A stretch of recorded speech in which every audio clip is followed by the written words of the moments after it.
बिस्मिल्लाहिर्रहमानिर्रहीम अस्सलाम वालेकुम। आज की वीडियो बहुत स्पेशल है, बहुत ख़ास है उन लोगों के लिए जिनसे कोफ्ते अच्छे नहीं बनते, कोफ्ते का सालन अच्छा नहीं बनता, कोफ्ते उनके टूट जाते हैं, ग्रेवी में प्रॉब्लम हो जाता है या कोफ्ते सख्त रह जाते हैं।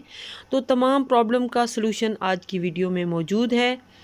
अगर आप चैनल पे नए हैं तो प्लीज़ सब्सक्राइब ज़रूर कर लीजिएगा। तो बहुत ज़बरदस्त ये कोफ्तों की रेसिपी है। अगर कोई फ़र्स्ट टाइम भी कोफ्ते बनाएगा तो बहुत ही परफेक्ट इस रेसिपी के साथ आप कोफ्ते बना पाएंगे। तो यहाँ पे मैं बना रही हूँ बीफ के कोफ्ते। इसके लिए जो मैंने कीमा यूज़ किया है वो है तकरीबन 500 ग्राम। लेकिन इसके लिए ये ज़रूरी है कि कीमा बिल्कुल बारीक पिसा हुआ हो। तो यहाँ पे देखें इंतहाई जो फ़ाइन वाला कीमा है वो आपने इसमें यूज़ करना है। मोटे कीमे के कभी भी कोफ्ते आपने नहीं बनाने। एक बड़ा प्याज लिया है, मोटा मोटा सा मैंने उसको चॉप कर लिया है। और इसके साथ ही यहाँ पे अदरक लहसुन का पेस्ट तकरीबन ये 3 चम्मच के करीब है। इसमें से कुछ हम यहाँ पे यूज़ करेंगे कोफ्तों में और कुछ हम ग्रेवी में यूज़ करेंगे। तो यहाँ पे चॉपर में मैंने डाल दिए हैं प्याज और 1 चम्मच भर के मैंने अदरक लहसुन का पेस्ट डाला है। और इसके साथ ही मैंने इसमें डाल दिए हैं पुदीने के चंद पत्ते और 1 सब्ज़ मिर्च डाल दिए और साथ ही हम इसमें कीमा डाल देंगे।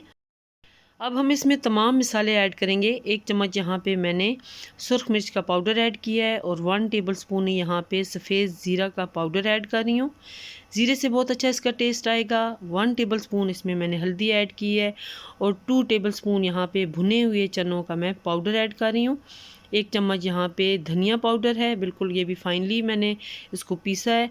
और नमक हिस्बे मंशा यहाँ पे मैंने 1 टेबलस्पून ही ऐड किया है। यहाँ पे मिसालों को अच्छी तरह से हम मिक्स कर लेंगे और चॉपर को चला देंगे और ख़ूब अच्छे से इसको हम चॉप करेंगे ताकि जो इसके अंदर जितने मिसाले हैं वो भी यकजान हो जाएं और जो इसके अंदर हमने प्याज ऐड किया है वो भी फाइनली इसके अंदर चॉप हो जाए।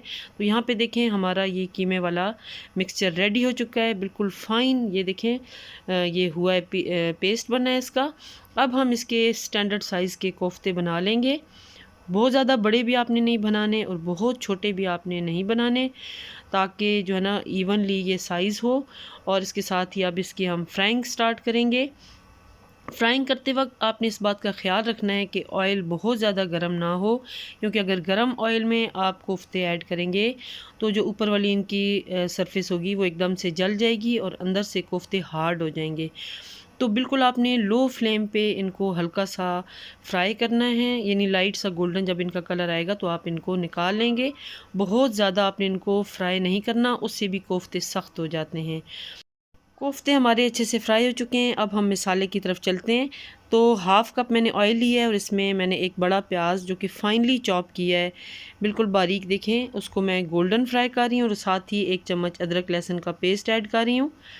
मिसाला जितना अच्छा हम बनाएंगे उतने अच्छा हमारी इसकी ग्रेवी होगी। तो 2 बड़े टमाटर थे, उन्हें भी मैंने अच्छे से पीस के इसमें ऐड किया है।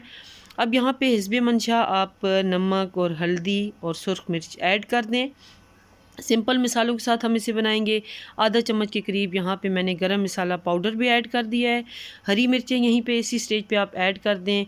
मिसाला अच्छे से जब भुन जाए तो उसके अंदर आप कोफ्ते ऐड करें और 3 से 4 मिनट के लिए आप कोफ्तों को इस मिसाले के अंदर फ्राई कर लें, ताकि मिसाला अच्छे से कोफ्तों के अंदर चला जाए।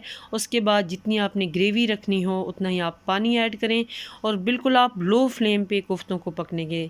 यहाँ पे देखें मैंने तकरीबन 1.5 कप पानी का ऐड किया है और बिल्कुल लो फ्लेम पे तकरीबन आधे घंटे के लिए मैंने पका रही हूँ, ज़ीरो फ्लेम पे। और कोफ्ते अंदर से बिल्कुल सॉफ्ट हो जाएंगे और ग्रेवी बहुत ही ज़बरदस्त होगी, थिक इसकी ग्रेवी बनेगी। तो यहाँ पे देखें मज़ेदार से हमारे कोफ्तों का सालन रेडी है। बहुत ही ज़बरदस्त ये कोफ्तों का सालन बना है। आप इस रेसिपी को ज़रूर ट्राई कीजिएगा और अपना फ़ीडबैक ज़रूर दीजिएगा। चैनल पे नए हैं तो प्लीज़ सब्सक्राइब ज़रूर कर लीजिएगा। Thank you for watching. अल्लाह हाफिज़। अल्लाह ताला आप सबका हामी और नासिर हो।